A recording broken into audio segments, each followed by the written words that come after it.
Hey, my name is Kelvin, and I'm here with Dream Team International.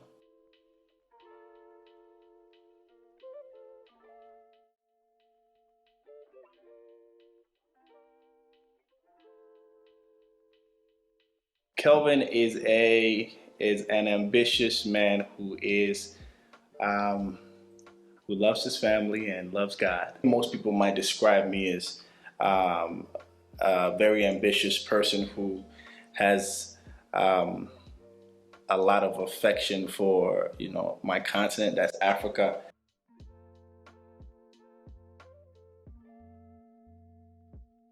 Okay, so Citizens Initiative started out of college. My roommate and I, we saw a need. Actually, we went to Ghana one time, one summer, and we were like, it's a bunch of energetic young people here, and there's a bunch of problems.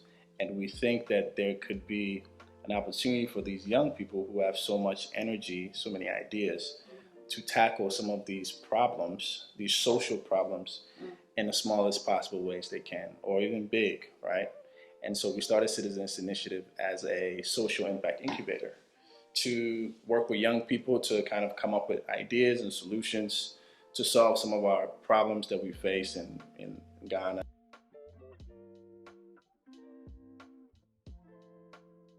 Yeah, so Jwompa is a music streaming platform or music streaming application for African music, or African music lovers, right? And so the whole concept came from this need we saw at the time. This was in, I think, 2016 or so. So at the time, African music wasn't where it is now. And we were like, okay, we use all of these streaming platforms. Yeah, we don't see a good representation of African music on these platforms. Not just that, but um, it's quite saturated with a certain type of music that comes from a certain type of place that sounds a certain type of way.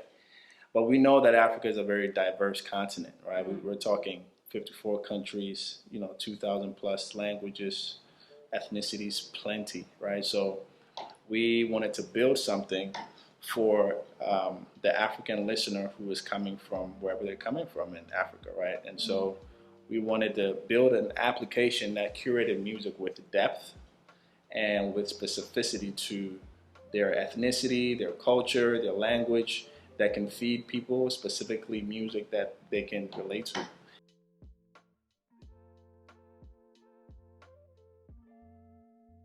The process was tough. It was difficult. I mean, I have a tech background, so I I um, I have some experience building, apps, technology, things like that. But whenever you're building a content-based application, for say music or whatever, um, one that's multifaceted like this that has to talk to a bunch of different end users or consumers.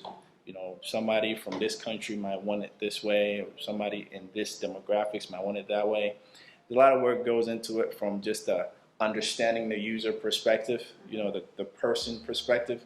But I think that's the most important part, to just figure out what people want and then build it. And so that process is like a back and forth process.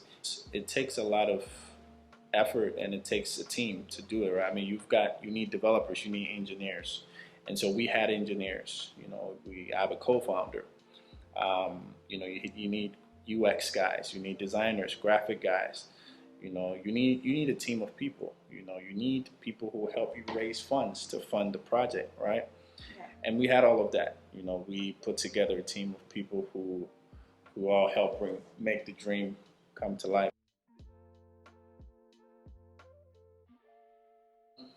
I think the rise of African music now is good. It's good for the culture. It's good for Africa. I think application like Jwompa is poised in this environment. Like this is the right environment for an application like this to thrive.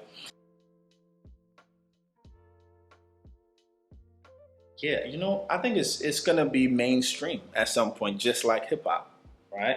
Hip hop music has been at the top, globally for decades. But I think the similarities between the sounds, the cultures, we see it. We saw The reggaeton had its moment. We saw Latin music at its moment. Afrobeats is also going to have its moment.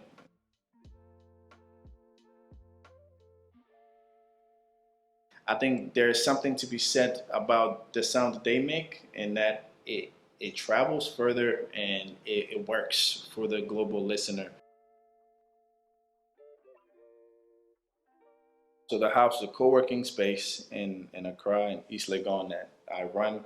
The reason why I started it was because every time I was going to Ghana, I was working out of these other spaces, and I love the concept of having a space where you meet creatives and entrepreneurs all the time. And I hated having to stay in traffic from where I was staying at all the way to Osu, where most of them are. And so I created my own somewhere closer to East Legon, where I usually stay when I'm in Ghana. So it's basically creating another space for people away from where all the other co-working spaces are.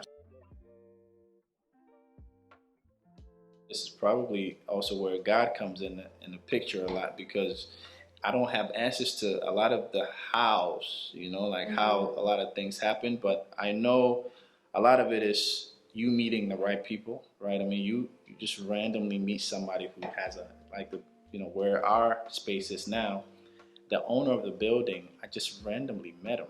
It was like a random meetup, and he's like, "Oh, this is my building over here. I'm gonna open this up in a year." And then I already knew at the time that I met him, I knew what I had in mind as a vision.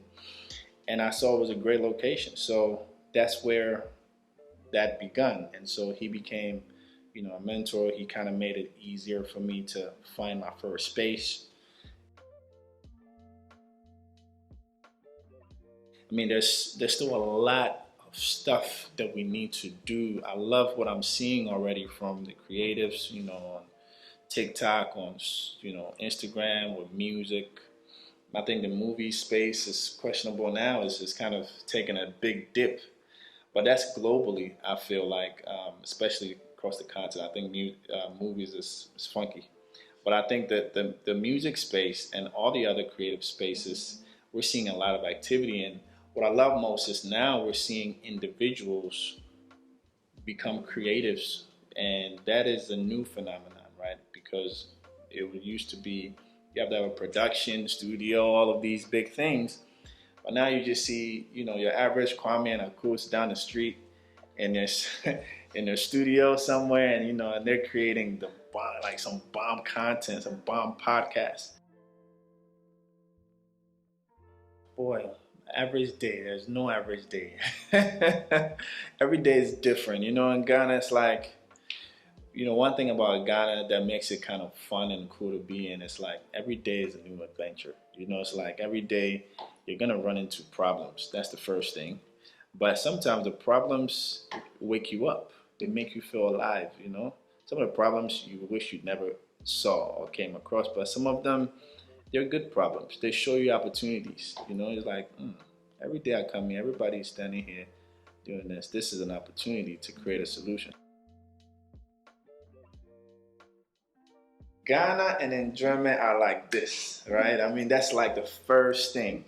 Um, but that shouldn't be the only thing, because for me, I've been living there for a little bit now, and I see opportunities. So now it's like enjoyment plus opportunities, right? So I think for everyone who comes to Ghana for the enjoyment, you also have to be like aware about the opportunities that you see. In total, I've been there for about a year and a half, but I've been back twice. So I try to do.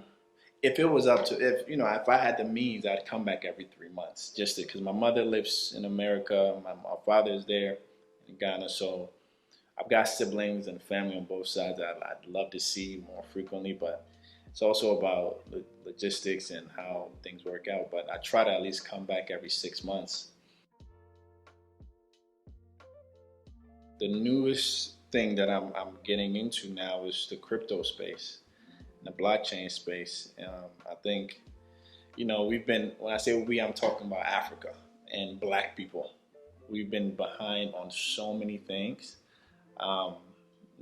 Some that wasn't really our doing, but we have a chance now, I believe, to be ahead of the curve and to not be left behind when something new is coming through.